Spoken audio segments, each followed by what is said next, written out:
You're listening to Rock and Roll Specialists with your hosts, Ben Eastman and Geoff Crenshaw. Let's rock.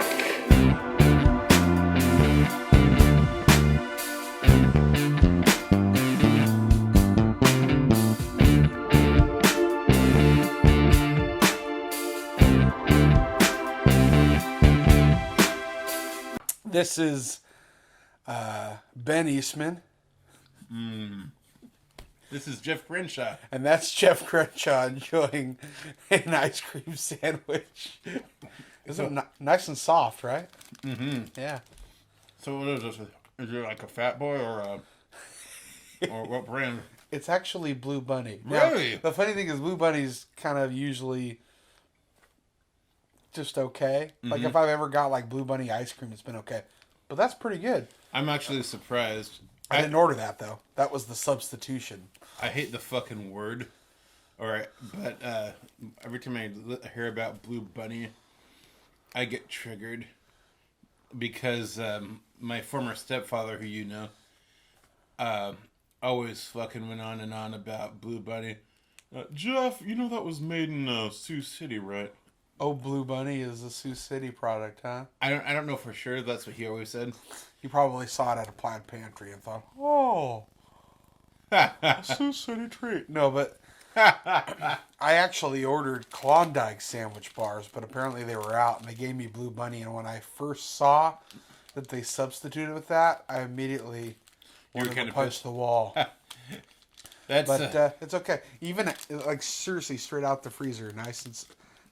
That's what you want in an ice cream sandwich. Is you want soft.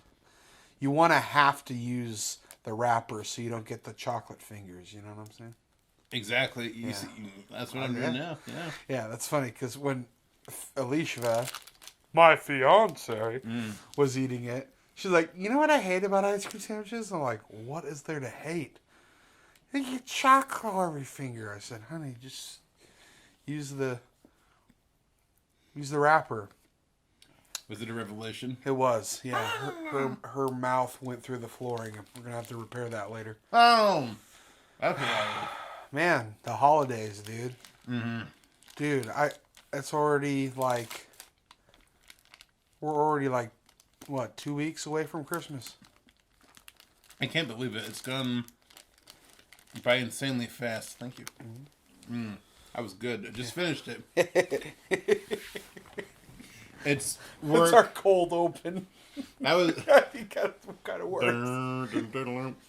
Welcome to Rock and Roll Specialist. Well, they'll already have heard that when once the edits did, so that was just fucking. Anyway, customers are there's just more and more activity, and most people are, as always, most people are cool, but I'm noticing a slow uptick of entitlement. Yeah. You know, just kind of shitty behavior. I know we plan to do like a whole episode about customer service experience at some point, and this isn't it, but God, yesterday, a lady came up, looked at the crab legs we had in the case, and she's like, "Do you have any of the?" And these are like the snow crab legs. "Do you have any of those frozen?" And I said, "Oh yeah, sure." And there was a bunch of people like in the area, so I didn't want to go off to the freezer. So like, "Do you mind if I help some people first?" So she's like, "Okay." And so I'm helping people at the counter, just checking them one after another, just to keep the area fairly clear, so there's not congestion. Yeah. My coworker, really cool dude, comes back, and I say, "Hey man, can you do me a favor? Can you go check the freezer, see if we have any more snow crab legs?" And he's like, "Oh sure," and he disappears for a while. Comes back with like a full like freight box, like what we would use to melt and like completely restock the case and have some left over. I'm like, okay. Once I get the people that are gone, and I go back to the lady. Okay, how many crab legs do you want? And she's like, can I have all of them? And I'm like, fuck you. I didn't say that out loud, but it was definitely on my mind. And here's where, like, my coworker came in clutch majorly. Like, I have some great coworkers that they make the job bearable, but there's a freaking quirk in the system. If it takes into account discounts and stuff, so it'll print out like the discounted price on its lower part of the tag, but the original price has to be under $100. If it's not under $100, it won't print a barcode, and if it doesn't print a barcode, obviously it can't be scanned at the cash register. So the point is we have to keep it under fucking $100. Yeah. With this, we were having to set, like, there was a full freight box of fucking snow crab, and we were putting them in like several sealable crab bags, and trying to weigh them out. Yeah, they kept coming up over $100 in the original price, so we had to take one bag, divide it into two, and then divide that, and then it took us like probably 25-30 minutes, lines building up, and eventually we're just handing them over and over, and then at one point she has the audacity to say, "Is that all?" And I'm like, "No, it's not. You're having us unpack an entire freight box of snow crab legs," and I'm just like keeping my temper, keeping my temper down, it's just a level of excess that it's I don't. Like, obviously, we're there to serve customers, give them what they want and stuff. Yeah. But when people ask for that fucking much, like, it's a little irritating. Well, and you guys don't have a POS system designed for a mass order like that. That's exactly. That's the exact. And you know what? She probably had just a huge dinner planned, and maybe that's what they're gonna have. Whatever, who cares? She's planning to freeze them for later because the price was so cheap now. That's why she wanted them frozen. Because if you get thawed, pre-thawed stuff, it doesn't, and you freeze it, it kind of degrades the quality of the meat. But if you get like a flash frozen thing, that makes sense. Then you can put it in the freezer and you're good. Well, the other thing too is, now that makes a little bit more sense why she did that. But you guys just aren't set up for a big order like that, you know. So and get the fucking cash and carry. Get the there's crab there. Yeah, the other. That's funny you say that because I guess this is the customer service episode. No, hang on. Sorry, I want to interrupt you just for a few minutes because I want to convey that the very next fucking customer, after this one leaves, the snow crab lady leaves. Yeah. And the only reason I'm cutting you off just for now is I want to convey that this was like seconds later. This lady comes up. She looks all pleasant. And like, okay, thank God, this is going to be good. She's like, "Hi, how are you doing today?" And we're like, "Oh, I'm doing. Can't complain." Even though I could complain, but that's what I usually say, regardless. Yeah. And she's like, "Oh, well, I think I'll have 8 Dungeness crabs." And I'm like, "Okay, I'll get you your crabs. And by the way, I would like them cleaned." Cleaning a crab, 101. It's cleaning a crab is fine. It's like you pull the shell off. There's a little piece that's basically its ass that you break off the back of it. You throw those away. You pull off the face. It's like the face is a weird several little shell things. Yeah. That apparently that's how the expressions are formed. You just break those off, throw them away. You rip out the gills. You dig through the center of like the crab cavity, get all the organs. Then you run it under the sink for several minutes. Not several minutes. That's bullshit. But like 30 seconds or so. You just get all the yellow shit out. Get all the like guts out. You shake it. It drips. I like setting it on a piece of deli paper on the cutting board. Because if someone gets 2 or 3, I'll just, which is a reasonable amount. You You just let it drain a little on the deli paper, then you can throw it into a crab bag, which is like sealable like a Ziploc, and then you take off a thing and you can sticker it closed, so it's a double lock bag. Yeah. And she's also like, oh, can you also put ice in the bags? And it's all this shit, like, sure. My coworker again came in absolute clutch. He's like, dude, I'll help you out here, and he was irritated too, you know. Yeah. And I'm leaving his name out of this, but it's like, and that's one of those things that's like, well, you got to do it, and it's shitty, but it's going to be easier if you both do it. Then yeah, yeah. And I was so fucking grateful too. Yeah. Like when That's a good coworker. when I'm being like, oh yeah, fucking excellent. I got some really good ones there. Like when it's good to have people have your back when like you're kind of being taken advantage of. But she was we did it 8 times over. I forgot to put ice in the bags I did, and apparently she had to drive to Spokane. Oops. But yeah, she's like, oh, I live in Spokane where the crab is like $25 a pound. I hope to God this wasn't her only reason for visiting town, to pick up crabs at my store. But if this bitch drove all the way from Spokane to here to try this, to get this crab, she better came armed with her own fucking Coleman chest full of ice, motherfucker. Like, wow. Yeah, and I think she was that here ice for. isn't gonna last 5 hours. Oh no fucking way! Are you kidding? 5-hour drive. Right, but I think she. I think she was probably in town for family or some shit. And, Must have been.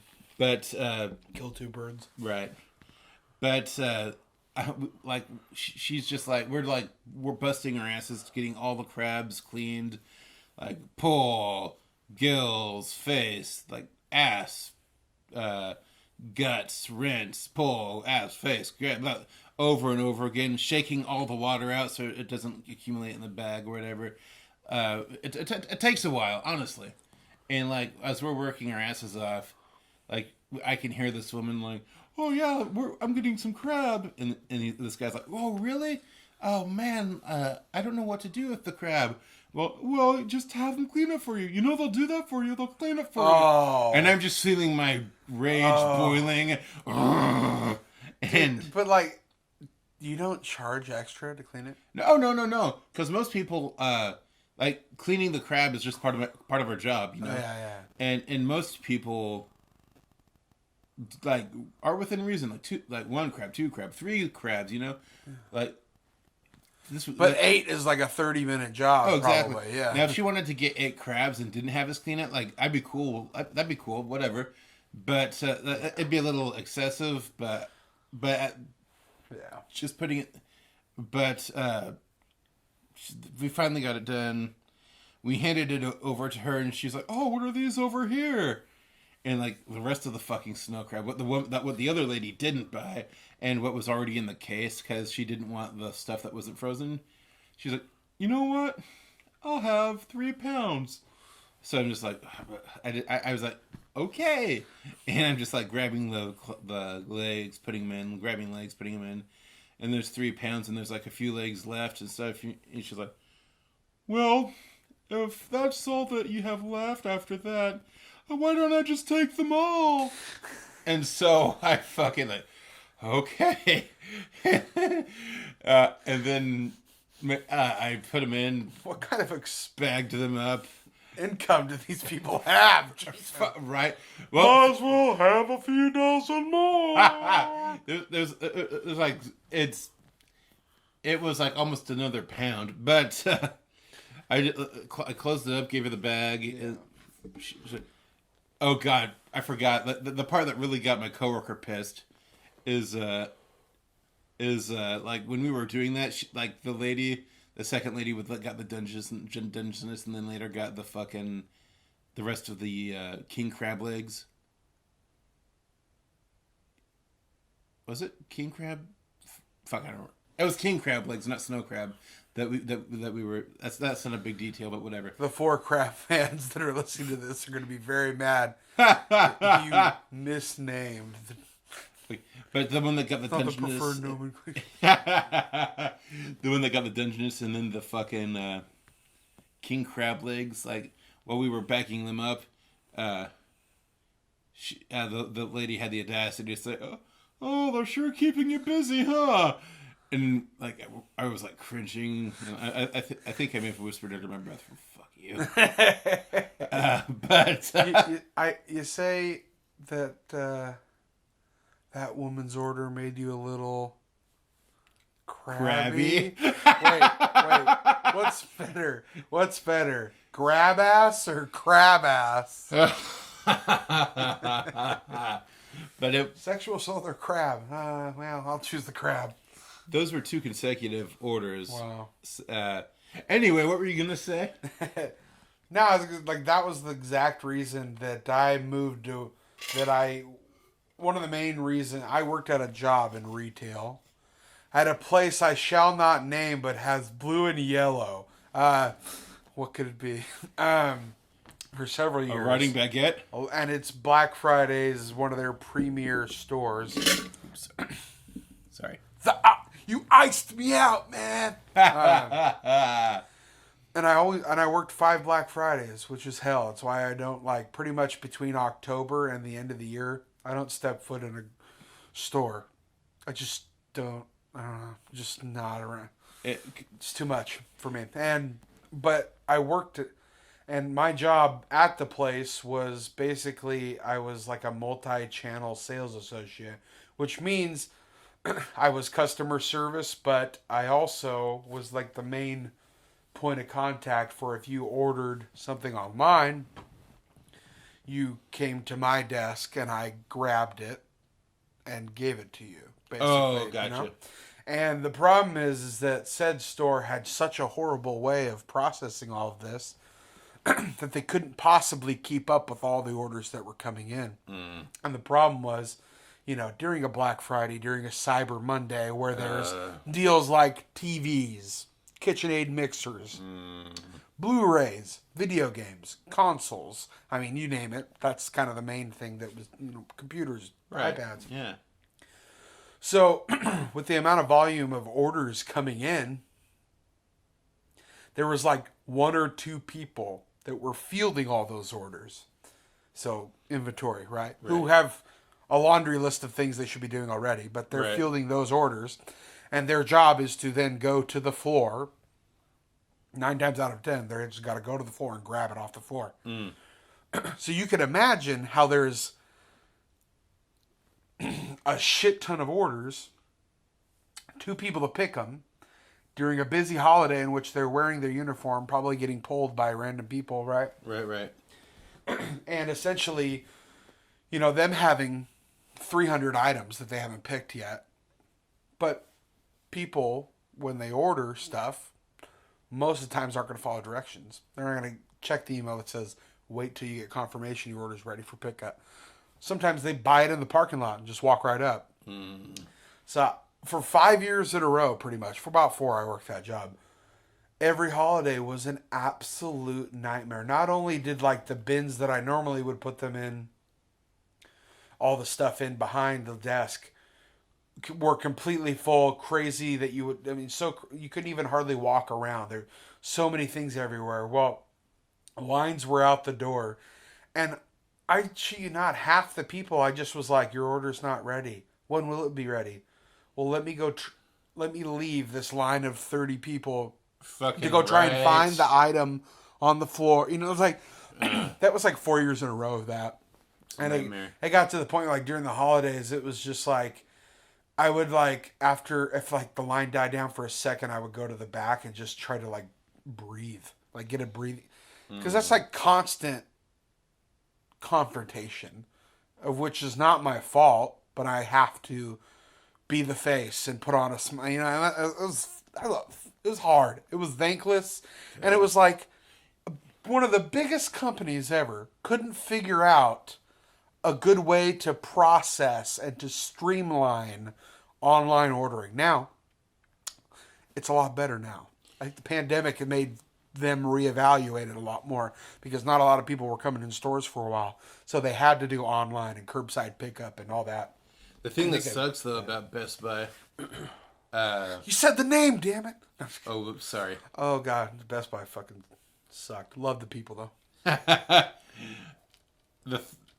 The thing that sucks to know about Circuit City is, or the thing that sucks about Tiger Electronics, the blue and yellow. I know, I remember that. Remember that was around for 1 year. That was around for like 1 year. Literally took the exact handbook and color scheme of Best Buy. If I was a judge, I would have ruled for Best Buy in like a trademark lawsuit. I met Clyde It's Drexler McDowell's. there. It's McDowell's. Yeah, totally McDowell's. Yeah, You know, it's totally McDowell's. That's so funny. I went there on the opening and met Clyde Drexler there. They had I him remember opening that. day, and that I think you invited me. But growing I couldn't up, favorite basketball player. So my dad and I got to meet Clyde the Glide there. That was awesome. My when I was I don't remember this because I was a kid, but when I was like a 3 or something, I had a shirt. There's pictures of me in it that says, "I want to be like Mike," but Mike is crossed out and Clyde is written underneath. Now, was that actually the design of the shirt? Yeah. Oh, that's fucking cool. I think it was. Maybe my dad. I could see my dad probably having modified it or something, or my mom. But Well, I know. I could see that too.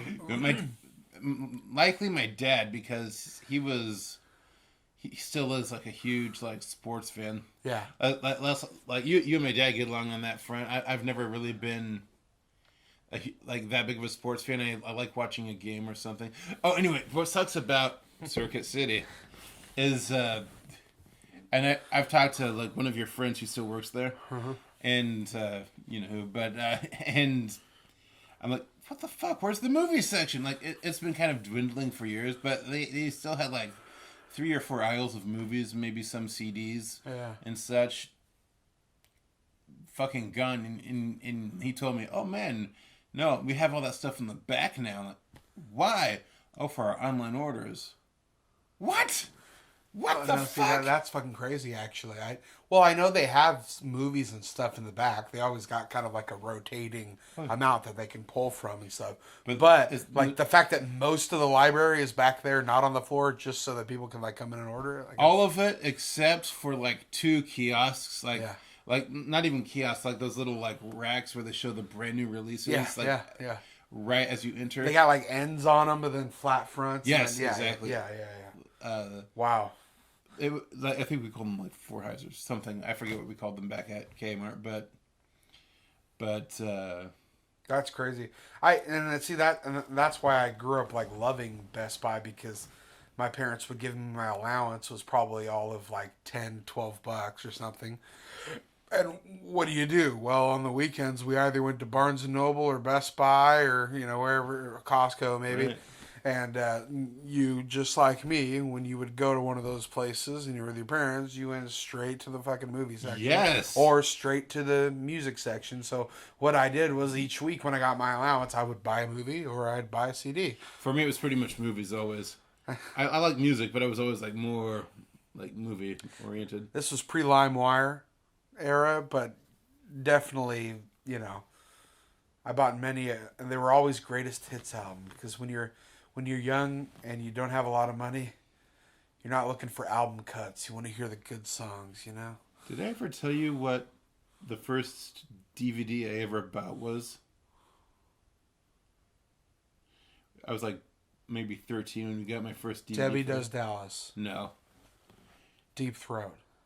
Those may have been better choices in retrospect. American Beauty.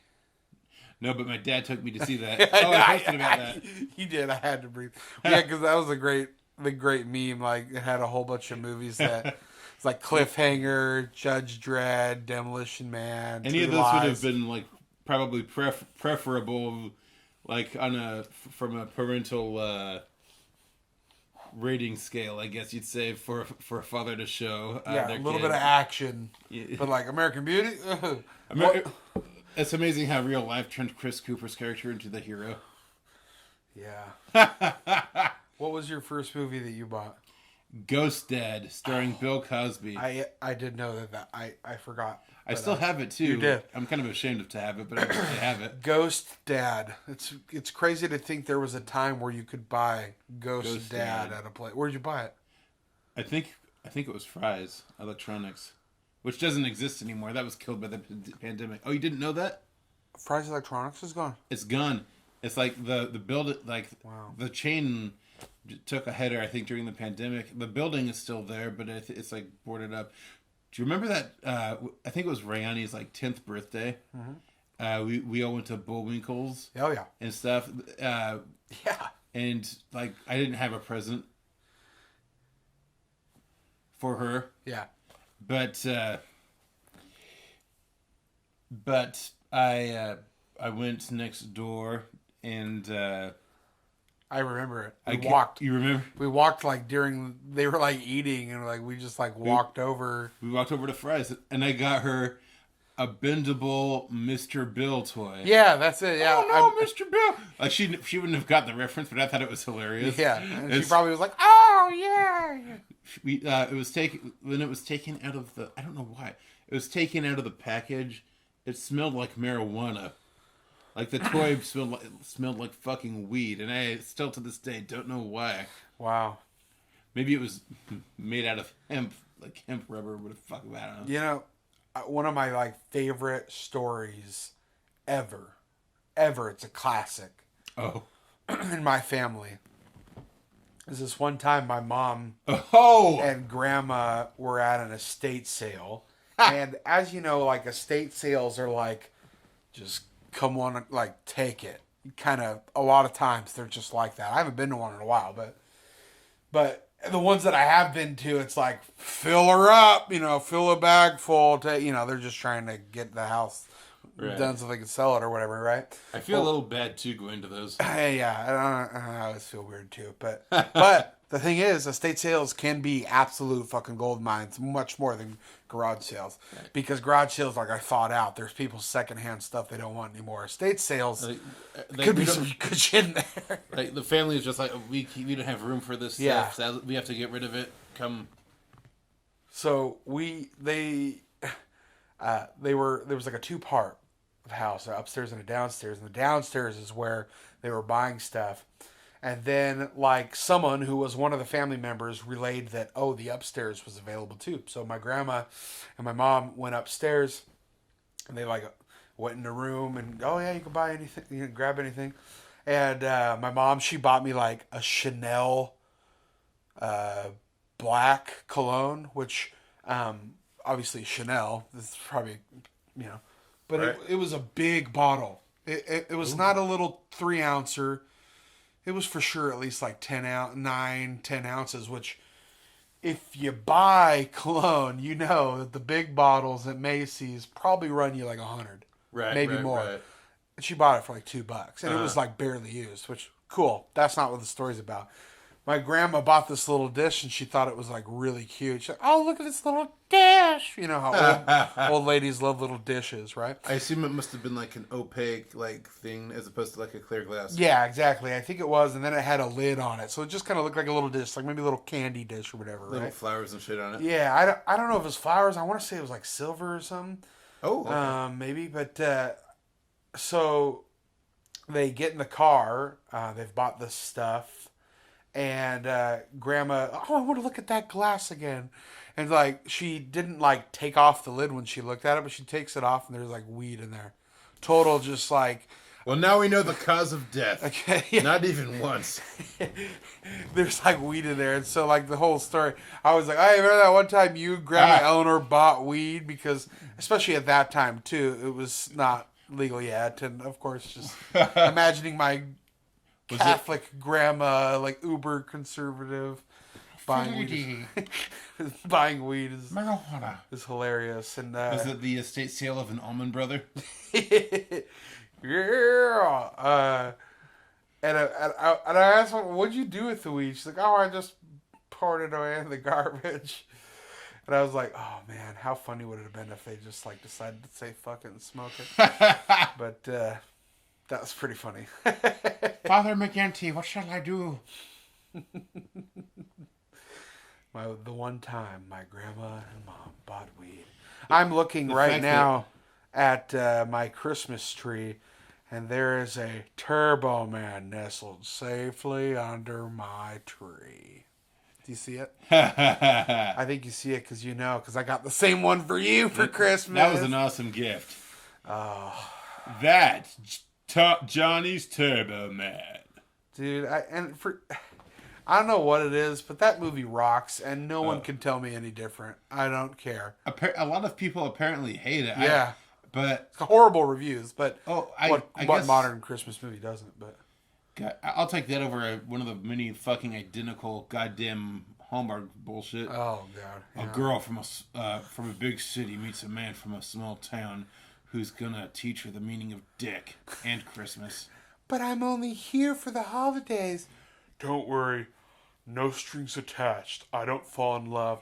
Oh, and then they fall like madly in love. I'm gonna stay here, and you're not gonna have to work another day in your life because I have a very white collar job that brings in the bacon. Oh heavens! I mean, he's more likely. I work at Hickory Farms, and that's enough to support us. You will eat summer sausage every damn night. You will like it. I'm gonna bust open your hymen and your cold heart. Okay. Was that too much? I went too far for Ben Eastman. Good thing we would put the parental advisory on these fucking things. Jesus. I thought it was just a gimmick. One of the stories I want to tell will have the parental advisory is necessary. Yeah. I think we should go into it. Yeah. Oh God. Well, Ben already heard this one because I sent a million. I right after it happened. Geoff, we already heard the crab customers. No, I'm just kidding. Right after it happened, I sent. We have a group chat with a few other friends, and right after it happened, I sent 10 audio messages because I was processing it in my head, and Ben's like, "Jesus, Geoff, this is 6 hours of messages." I looked at it was several pages on my phone full of minute long ones, and I was like, what in God's name can he just call us? He was giving me shit about it, but then he listened to the audios and changed his mind. I did, 100% worth it. I'll tell a slightly better constructed version because I'm not processing it now. Yeah, but it was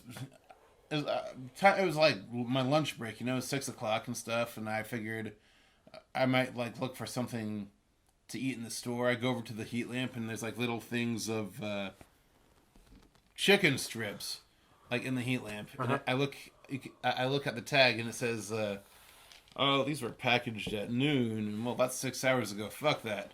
And so I don't feel like coming up with a new idea. So well, Popeye has chicken strips. Yeah. They also have flounder sandwiches. Bobby loves those. Yeah. They're actually really fucking good. They are. Bobby doesn't love those, but I'm going to say she does. Anyway, I go over there. I get the strips. I asked for blackened ranch. They give me buttermilk.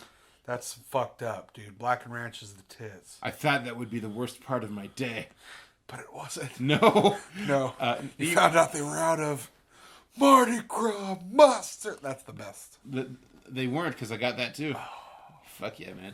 Dip them in both. Got my sweet tea. Went over to this table next to the fucking exit door, kind of the rear of the restaurant. Sat down, just getting my grub on, and then the door opens. And guess who walks in? Sadly, this is relevant to the story. A black guy, and he has one of his Popeyes? hands.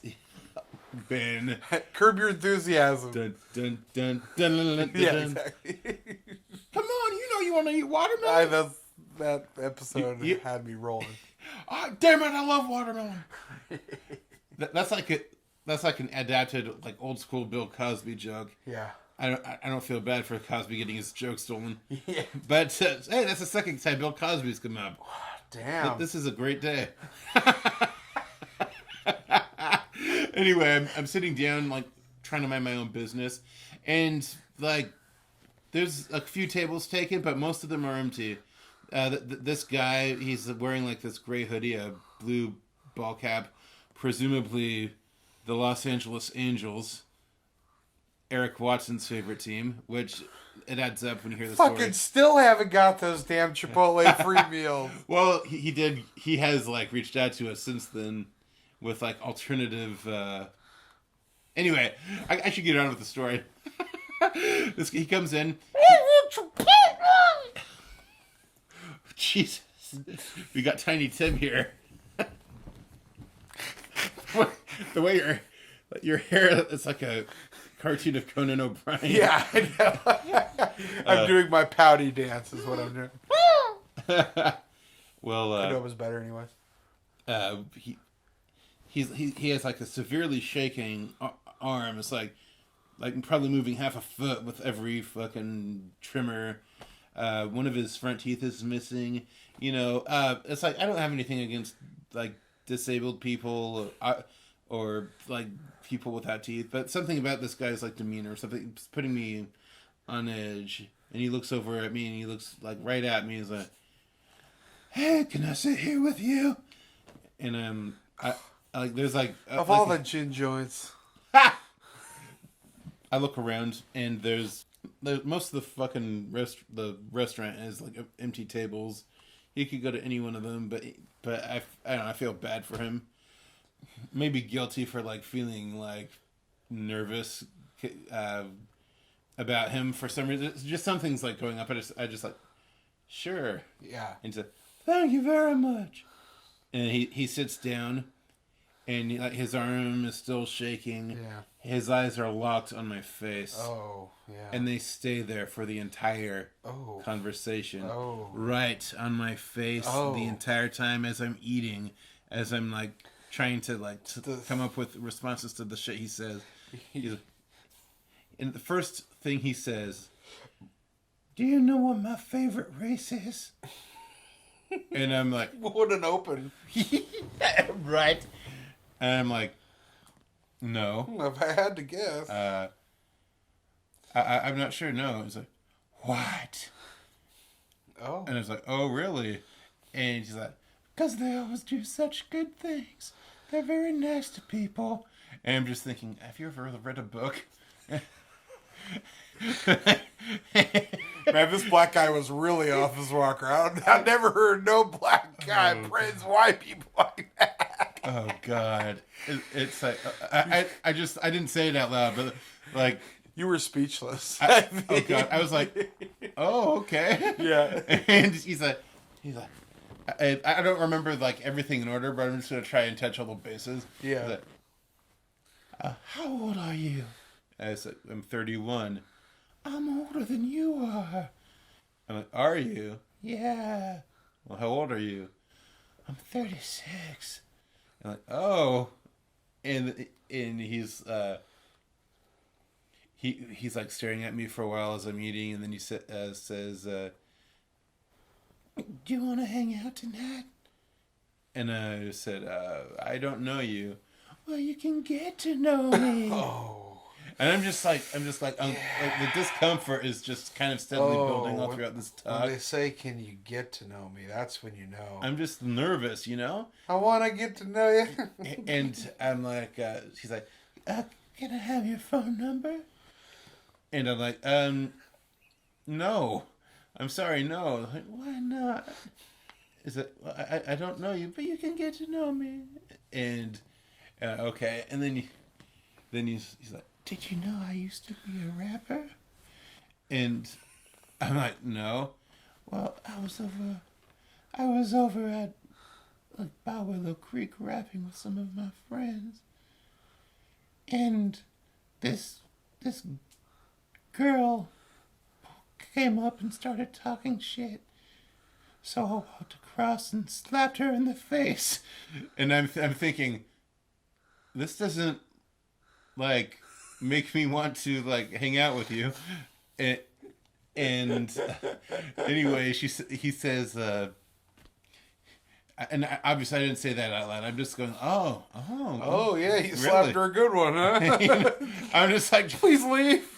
Where's my out?" That's basically yes. You know. Yeah, I know. You know. Yeah. And when you work in the service industry, you know.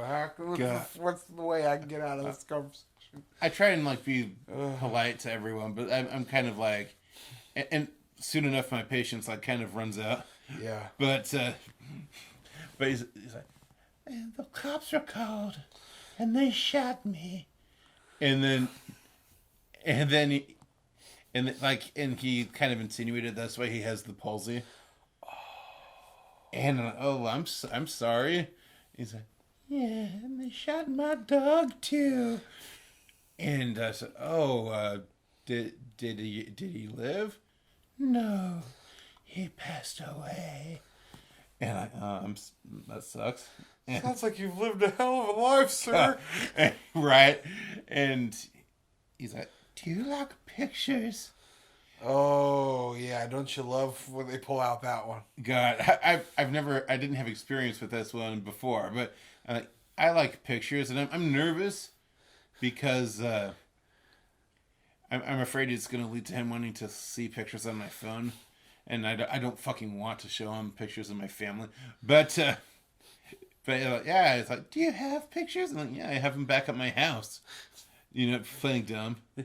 And like, I have pictures too. I have a lot of pictures at my house. I love pictures. There's pictures of me. Now, I don't look very good now, but in the pictures, I look really nice. And then I've got a lot of pictures of ladies. Oh, so many ladies. And like, oh yeah? Yeah. And then he stops, and I keep trying to just fucking enjoy my meal, but he's like staring at like he hasn't broken eye contact at all the entire time, and I keep looking down at my food, trying to fucking like trying to like escape the moment in the moment, you know. He's like, but I don't date ladies though. And you don't say, huh? And I said, really? You know why I don't date ladies?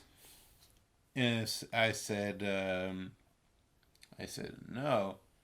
Well, if you lay down with a lady, they'll tell the police what happened.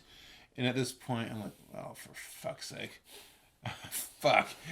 And you're like, I'm not liking the progression of what's going on here. I'm very, very uncomfortable. Yeah. Rightfully so, I'd have to say. And I'm like, and I said, oh, really? Yeah. It happened to a buddy of mine, and he got 42 years for it. And I said, oh, well, that's too bad. And he's like, I'm so angry. I'm like, are you? And I thought he was going to say maybe that he was angry at his friend for, like, doing something horrible. Or whatever, and he's like, but no, he's like, oh, you are, huh? Like, yeah, I'm angry that he's not here with me. And I'm like, okay, I have to leave. I have to fucking leave. Like that's why you're angry about your friend that like raped someone, that he's not here with you. That's your primary fucking like source of like, this guy needed someone to talk to. Holy shit. Yeah, no kidding. Here, let me just lay it all on this random guy on his lunch break at fucking Popeyes. Oh, God. The fact that when you resort to Popeyes, enough is literally enough shit to deal with. Believe me, I know. Right? Anytime I'm eating I'm halfway through the thing thinking, why the fuck did I do this to myself again? But then you gotta have this guy. I'm wondering if... God. Now... I wonder if when he said Willow, I wonder if he's part of that camp that's out there. There's a camp. So not in that... Not where we used to like... film and stuff, not there. But... Oh, there's like another area like around the loop? Well, you know, like, so you know where my parents were, that baseline, right? Yeah. You know that light that's down the hill? And then if you turn that light, well, there's that bridge. Mm-hmm. Do you know the bridge that's there? Yeah. It doesn't look like a bridge, but it is a bridge. Yeah. Underneath there. Oh, there's a camp there. That's it. And there's porta potties there, and like hundreds of people. It's been a little really controversial because I think all the people that like live around there are like nervous. No, I think there's been a lot of break-ins. It's been kind of really? It's been dangerous, and of course, like their houses are there. They've been living there, and all of a sudden, like, it's there in their backyard. So Now, I can understand how that would be frustrating. But I'm compassionate to the homeless as much as anyone, but when they're fucking breaking in, you can't fucking have that. no, of course not. And it's been getting really bad around here lately as far as like car break-ins and carjackings. Did you just hear about what happened on I-5? Oh, hang on. Can I finish the story? Sorry, yeah, sorry. We gotta do better. No, I'm kidding. And anyway, he says that he basically said his friend laid with a woman, and the woman told the police what happened, and the friend got put in prison for 42 years, sentenced to 42 years, and he said, "Do you know what mistake my friend made?" And I said, and obviously I fucking do, but I don't know. I want to engage as little as possible. I just say no. And he's like, rape. And like he's staring into my fucking soul when I'm just trying to eat some middling fried chicken strips. What was this guy's end game? I don't know. I fear for your life. Me too. I'm scared enough when my lady's out of the house alone, but now I'm scared by Jeffy's out of the house alone. Honestly, I would have fucking slammed him to the fucking ground. ground. Yeah. But I mean, I would have fucked his shit so hard. But like, if he had like probably wanted you to. If he had like tried to, if he had tried to do something like tried physically intervene or something, no. But he's like, I'm like, as he's like telling me his little like charming little rape anecdote, I'm like slowly like putting like random shit components of the meal into the box and into the bag slowly, like it's like backing away from a weird fucking dog. Yeah. Like something it's like slowly, and then he's like, I'm like, well, I better be heading out now. He's like, what are you? Do you want to? Can I have your phone number? And I said, I don't think so. We can be brothers. Oh shit! There's one part of the story I forgot. Like at one point, randomly, like in between, like these insane clauses of the conversation, he stops talking. He holds up one fist, and with his other hand, he points at the other fist. And he has the palsy, so it's like going up and down like this. And like the way the finger was pointing at the fist, at first I thought he was like pantomiming like a fishing rod, and the palsy kind of made it look like he was trying to reel in a big one.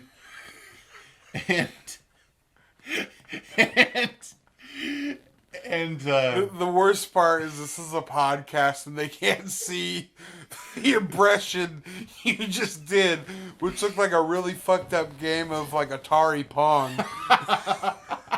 Bing. It was like he was like it was pointing at his fist like from the side, and I thought he was like a fishing rod, and like so I said, and he was like he was just holding it there for like several seconds without talking, just staring at me. And you're just thinking, like, I don't know what he's at. I'm just thinking, what the fuck are you doing? And I'm like, I think I asked him, is that a fishing pole? And he's like, you fucking dick! I spilled water all over my. You asked him if that was a fishing pole, and he's like, no. He's fuck. Fuck. He says, no, it's the handshake thing. And I'm thinking, what? It's a handshake thing. I realize that he wants a fist bump.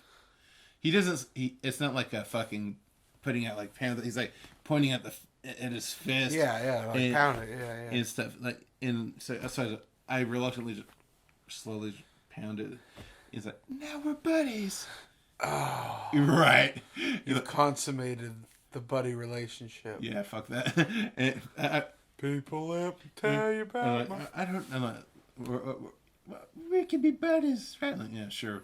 And Like, that was, like, somewhere midway through, and towards the end, I'm trying to wrap it up. It's like, can I have your phone number? He's, like, back on that horse, and it's like, I don't think so. I'm sorry.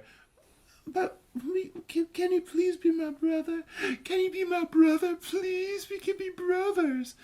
And I'm like, man, sorry, no. And, okay. And I grab my bag. I walk over to the fucking fountain to get a refill on my drink.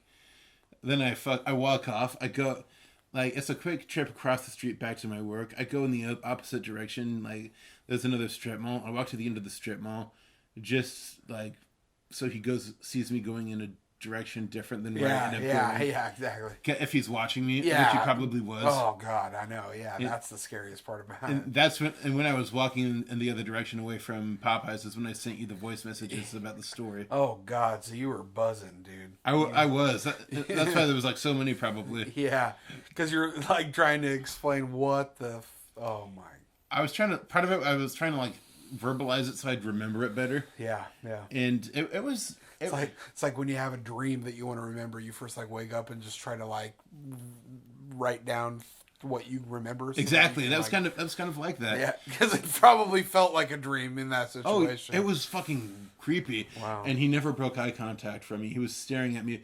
We were probably sitting together for 10 minutes, and he never broke eye contact. And I went back to work. I went first. I was like halfway through my lunch when I left.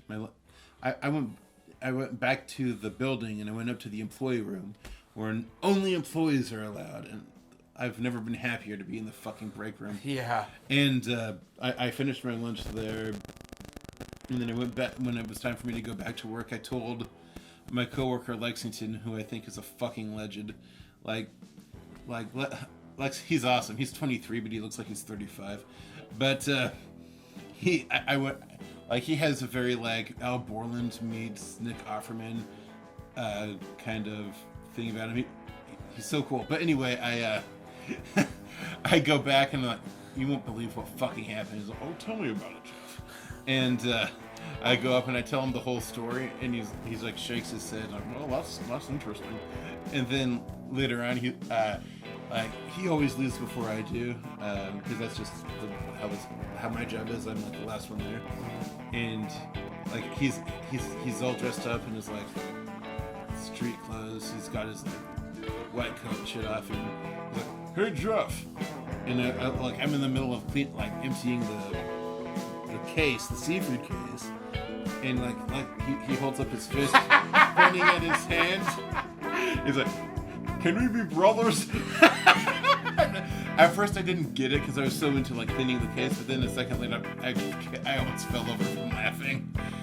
Like, good one, sir.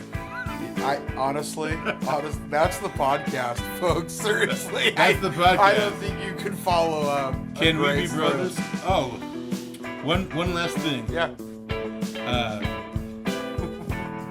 I have two questions for the crowd. Do you still need us? And will you still feed us? Because this is our 64th episode. Wow. 64. And we'll do 65 and 66 next year. The following year, I get close to the 70s. This has been Rock and Roll. I'm Ben Eastman. I'm Geoff Crenshaw. And this is Rock and Roll Specialist. Sorry for that last story if it gives you bad dreams. Trigger warning.